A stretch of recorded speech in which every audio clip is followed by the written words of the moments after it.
Assalamualaikum warahmatullahi wabarakatuh. Memperkenalkan ahli kumpulan kami sekaligus pembentang dalam video kali ini. Yang pertama ialah Muhammad Isamuddin Muhammad Nazri. Yang kedua ialah Ummu Syaimak binti Muhammad Bisal. Yang terakhir ialah Auni Wadihah binti Ahmad Izzurin. Assalamualaikum, nama saya Auni Wadihah binti Ahmad Izzurin. Sekarang saya ingin menerangkan tentang bahasa Melayu. Seperti yang kita ketahui, bahasa Melayu merupakan bahasa kebangsaan di negara kita iaitu Malaysia. Dan seperti yang kita telah belajar dalam subjek sejarah pada sekolah menengah dahulu, bahasa Melayu ini pada dahulunya pernah menjadi bahasa lingua franca dari abad ke-7 sehinggalah abad ke-19. Bahasa Melayu ketika ini digunakan sebagai bahasa perdagangan, bahasa pemerintahan dan juga bahasa ilmu yang dipelajari oleh pedagang dari Timur Tengah untuk memudahkan kerja dakwah mereka dan juga untuk memudahkan perdagangan mereka. Walaupun begitu, bahasa Melayu ini mulai merosot pada awal abad ke-20 gara-gara kedatangan penjajah barat yang memaksa masyarakat untuk mengiktiraf bahasa Inggeris sebagai bahasa rasmi dan juga bahasa dalam pendidikan. Haji Muhammad Arif Ahmad mengatakan bahawa bahasa Melayu itu adalah keluarga bahasa Austronesia dan telah mempunyai sejarah kira-kira 2000 tahun. Walaupun begitu, bangsa Melayu moden yang dikenal sekarang iaitu kita mulai diketahui kira-kira dalam kurun Masihi ke-12. Ada juga yang mengatakan bahawa sejarah bahasa Melayu sebenarnya lebih tua berbanding sejarah bangsa Melayu itu sendiri. Dan ada juga yang membantah keterangan tersebut. Bagaimanapun, bahasa Melayu ini sudah lama terbentuk dan telah digunakan sehingga kini. Kajian ini dilakukan untuk menjelaskan 3 peringkat evolusi bahasa Melayu. Diharapkan agar semua penonton dapat memahami dan boleh menjelaskan semula 3 peringkat evolusi bahasa Melayu ini iaitu bahasa Melayu kuno, bahasa Melayu klasik dan juga bahasa Melayu moden.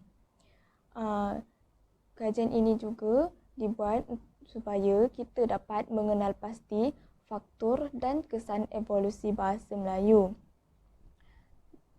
Diharapkan juga supaya setiap penonton dapat setiap faktor dan kesan-kesan daripada perubahan bahasa Melayu ini. Walaupun bahasa Melayu merupakan bahasa kebangsaan di negara Malaysia ini, ramai yang masih tidak mengetahui bagaimana terbentuknya bahasa Melayu kini dan ramai juga yang tidak mengetahui bahasa Melayu yang digunakan pada zaman dahulu. Disebabkan perubahan zaman, sudah banyak perubahan yang telah berlaku pada bahasa Melayu ini. Dan disebabkan perubahan itu juga ramai yang tidak mengetahui perkataan-perkataan yang sudah tidak digunakan, iaitu perkataan-perkataan yang telah hilang dari bahasa Melayu yang kini. Kaedah kajian ini adalah berbentuk kajian perpustakaan di mana kami perlu mencari data dan juga sampel daripada perpustakaan dan juga internet yang berkaitan dengan tajuk kajian. Berdasarkan tajuk kajian kami iaitu evolusi bahasa Melayu, kajian kami memerlukan rujukan tentang bahasa Melayu kuno, bahasa Melayu klasik dan juga bahasa Melayu moden.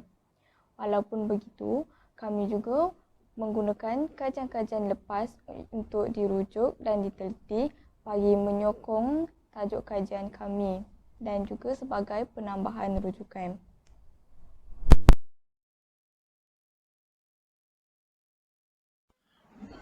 Baiklah, jadi mari kita lihat apakah yang kami dapati daripada kajian yang kami jalankan selaras dengan tajuk evolusi bahasa Melayu.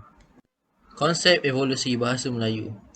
Bahasa Melayu terbagi pada 3 fasa evolusi. Yang pertama ialah bahasa Melayu kuno, yang kedua ialah bahasa Melayu klasik, dan yang terakhir ialah bahasa Melayu moden. Bahasa Melayu kuno bermula pada abad ke-7 sehingga abad ke-13, tepatnya pada pemerintahan Kerajaan Sriwijaya. Ianya merupakan lingua franca, iaitu bahasa perantara di Semenanjung Tanah Melayu, Sumatera dan Kepulauan Riau. Bahasa ini ditulis di atas prasasti-prasasti, iaitu batu bersurat, dan dipertuturkan dengan gabungan Melayu Jati dan Sanskrit. Bahasa Melayu klasik pula berada pada tahun 1400 Masihi sehingga pada tahun 1511 Masihi, tepatnya pada zaman Kesultanan Melayu Melaka. Ianya mengalami islamisasi dengan kedatangan pedagang-pedagang Arab dengan membawa agama Islam dan budaya Timur Tengah. Bahasa ini berevolusi dengan menambah huruf baru kepada bahasa Arab yang membentuk tulisan Jawi dan penggunaan perkataan Melayu. Bahasa Melayu moden pula mencapai status bahasa kebangsaan pasca kolonialisme, iaitu selepas kemerdekaan yang kita capai daripada genggaman penjajah. Bahasa ini giat diperkembangkan melalui Akta Bahasa Kebangsaan 1963-1967. Ianya digunakan dalam urusan rasmi dan urusan harian.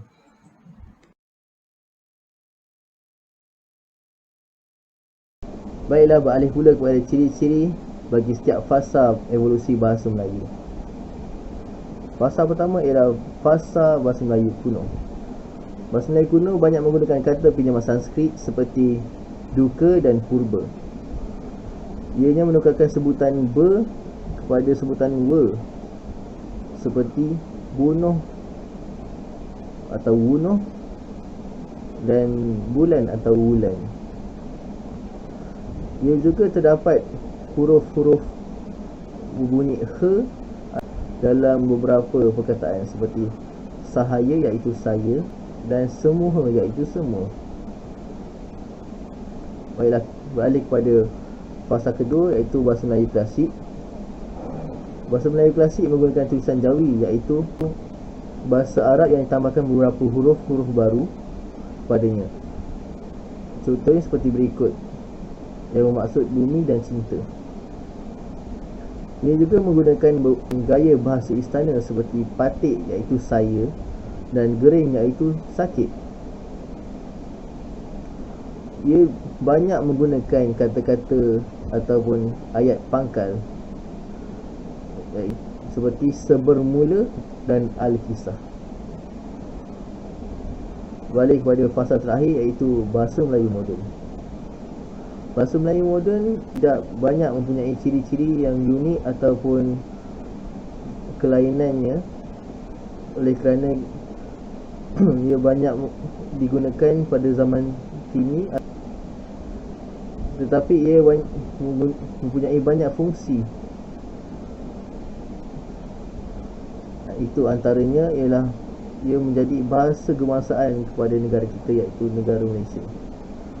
Ia juga digunakan dalam upacara rasmi kerajaan ataupun negara seperti Pertabalan Raja Baharu ataupun pelantikan Perdana Menteri baharu. Bahasa ini juga digunakan sebagai komunikasi ataupun perantara antara kaum-kaum di Malaysia, seperti kaum Cina, kaum Melayu dan kaum India. Bahasa ini juga menjadi bahasa pengantar dalam berbagai institusi pendidikan. Seperti yang kita tahu, hampir semua buku teks yang digunakan pada zaman sekarang menggunakan bahasa Melayu. seperti buku teks matematik dan buku teks sains. Sekarang kita beralih pula kepada faktor evolusi bahasa Melayu bagi setiap peringkat. Bahasa Melayu mengalami evolusi pertama dengan mendapat pengaruh bahasa Sanskrit. Perkara ini berlaku kerana kedatangan pedagang dari India yang singgah di Kepulauan Melayu. Selat Melaka yang berada di Kepulauan Melayu ialah laluan sutera yang menjadi kegunaan pelayar dan para pedagang untuk mengelakkan tiupan angin monsun. Kedatangan para pedagang dan penyebar agama Hindu menyebabkan tersebarnya bahasa Sanskrit dengan meluas dalam kalangan penduduk tempatan. Selain itu, perkara ini juga disebabkan oleh keturunan Raja-Raja Melayu yang berasal dari keturunan Raja Sulan dari India yang mengamalkan ajaran Hindu. Penggunaan bahasa Sanskrit yang dikira bahasa suci bagi penganut agama Hindu menjadi bahasa yang tidak asing lagi bagi mereka. Faktor terakhir yang menyebabkan bahasa Melayu menerima pengaruh bahasa Sanskrit ialah ketika itu bahasa Melayu tidak mempunyai kata-kata yang sesuai untuk membicarakan perkara-perkara dan konsep baru yang dibawa oleh budaya asing. Jadi, bahasa Melayu perlu meminjam bahasa Sanskrit untuk menerangkan konsep baru yang dibawa oleh budaya asing. Oleh hal yang demikian, banyak perkataan bahasa Sanskrit telah diserap masuk ke dalam bahasa Melayu. Hasil daripada bahasa Melayu purba menerima pengaruh dari bahasa Sanskrit, maka jadilah bahasa Melayu kuno. Sekarang kita beralih kepada faktor evolusi bahasa Melayu yang menyebabkan terbentuknya bahasa Melayu klasik. Faktor yang menyebabkan berlakunya evolusi bahasa Melayu menjadi bahasa Melayu klasik ialah kedatangan para pedagang beragama Islam dari Arab. Para pedagang yang bertindak sebagai pendakwah telah memilih bahasa Melayu sebagai bahasa perantaraan dalam medium dakwah. Para pedagang dari Arab bertindak sebagai pendakwah menyebarkan bahasa Arab melalui pengajaran agama Islam di tanah Melayu. Kecantikan budi dan akhlak pedagang tersebut telah menarik ramai penduduk tempatan untuk menganut agama Islam. Oleh itu, penggunaan bahasa Arab dalam bahasa Melayu semakin bertambah. Maka, di sini dapat kita lihat bahawa faktor evolusi bahasa Melayu yang menghasilkan bahasa Melayu klasik ialah berpunca daripada kedatangan pedagang dari Arab. Yang terakhir, kita beralih pula kepada faktor evolusi yang menghasilkan bahasa Melayu moden. Evolusi ini mewujudnya bahasa Melayu moden kerana kehadiran kuasa asing ke tanah Melayu. Sekolah Inggeris telah dibina oleh penjajah untuk tujuan pendidikan bagi melahirkan penjawat awam bekerja di institusi mereka. Rentetan ini bermulalah pencampuradukan bahasa Inggeris dalam kehidupan penduduk tanah Melayu. Seterusnya, kita beralih pula kepada kesan evolusi bahasa Melayu yang menerima pengaruh bahasa Sanskrit. Kesannya ialah kosakata bahasa Melayu semakin bertambah. Ada banyak perkataan dari pinjaman bahasa Sanskrit yang digunakan untuk menerangkan konsep yang dibawa oleh budaya asing. Contohnya seperti syurga, agama dan sastra. Selain itu, bahasa Melayu juga mengalami penambahan kosakata dengan menambahkan imbuhan awalan dan akhiran. Selain itu, imbuhan akhiran man boleh membentuk perkataan seperti seniman dan budiman. Imbuhan akhiran wan membentuk perkataan seperti jutawan dan sejarawan. Imbuhan akhiran wati membentuk perkataan pragawati dan seniwati. Seterusnya, kita beralih pula kepada kesan pengaruh bahasa Arab terhadap bahasa Melayu. Kerana pengaruh bahasa Arab, maka lahirlah bahasa Melayu klasik. Pengaruh bahasa Arab terhadap bahasa Melayu telah memberi kesan dari segi abjad tulisan, tata bahasa, perbendaharaan kata dan juga sastra Melayu. Dari segi abjad tulisan, kesemua abjad Arab ditukar menjadi abjad Jawi. Dari segi tata bahasa, bahasa Melayu mengikuti bahasa Arab yang tergolong sebagai oligosintaksis, di mana semua atau hampir semua perbendaharaan kata boleh dibentuk daripada kata dasar yang sedikit jumlahnya.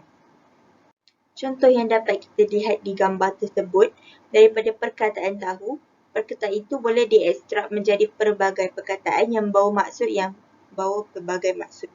Contohnya mengajar, belajar, minta diajar, berpelajaran, sangat terpelajar, pengajar dan juga pengajaran. Dari segi pembendaharaan kata, terdapat lebih 2,000 perkataan Arab utama yang telah diresap oleh bahasa Melayu. Contohnya ialah Khamis, Haram dan Kubur. Dari segi sastera Melayu pula, kita dapat lihat pelbagai kitab yang bercorak agama, sastera, undang-undang, ketatanegaraan, historiografi, perubatan dan pentadbiran telah ditulis. Contoh yang kita dapat lihat ialah antaranya Undang-Undang Negeri Melaka, Siratul Mustaqim dan juga Hikayat Raja Pasai. Malah, pelbagai prastasis dan manuskrip lama berbahasa Melayu klasik dijumpai di tanah Semenanjung dan juga Sumatera. Seterusnya, kita akan membincangkan tentang kesan penjajahan kuasa asing yang menyebabkan terjadinya evolusi bahasa Melayu sehingga membentuk bahasa Melayu moden. Kesan yang dapat kita lihat ialah kemunculan permulaan bahasa Melayu moden. Contoh yang dapat kita lihat ialah kemunculan karya-karya hasil nukilan Abdullah Munshi. Abdullah Abdul Qadir Munshi atau lebih dikenali sebagai Abdullah Munshi ialah seorang penulis.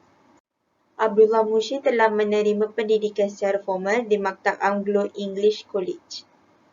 Beliau digelar Bapa Sastera Melayu Moden kerana penulisan dan hasil-hasil karyanya menggunakan teknik penulisan moden yang biasanya tidak terdapat dalam karya sastera Melayu klasik. Antaranya, hasil karyanya Hikayat Abdullah menceritakan secara terperinci mengenai peristiwa politik dan sosial yang berlaku di Melaka dan Singapura. Karya ini ditulis berdasarkan pemerhatian beliau terhadap peristiwa tersebut. Malah, nama watak dalam karya tersebut ialah nama yang biasa didapati dalam rekod British dan juga nama tokoh Melayu yang penting.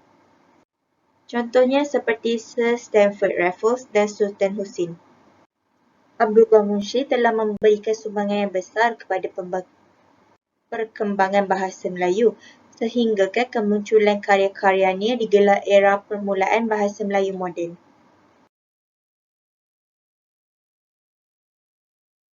Akhir kata, oleh kerana zaman ini sering berubah dan masa sering berlalu, maka bahasa juga banyak perubahannya akibat kemasukan orang luar yang memasukkan beberapa perkataan daripada negara mereka ke dalam negara kita. Hal ini menyebabkan banyak perubahan yang berlaku pada bahasa Melayu sehingga terciptanya bahasa Melayu kuno, bahasa Melayu klasik dan juga bahasa Melayu moden. Walaupun begitu, dengan perubahan ini, kita dapat mengetahui bahawa banyak yang telah berlaku pada bahasa Melayu ini. Oleh itu, kita sebagai rakyat Malaysia dan juga kaum Melayu, penting untuk kita mempertahankan bahasa negara kita supaya bahasa kebangsaan kita ini tidak akan lupus di zaman dan tidak akan dilupakan oleh semua manusia di bumi ini. Jika bukan kita yang mempertahankan bahasa Melayu ini, pasti bahasa ini akan lumpuh ditelan oleh zaman gara-gara kelalaian kita sendiri. Sekian daripada kami. Assalamualaikum warahmatullahi wabarakatuh.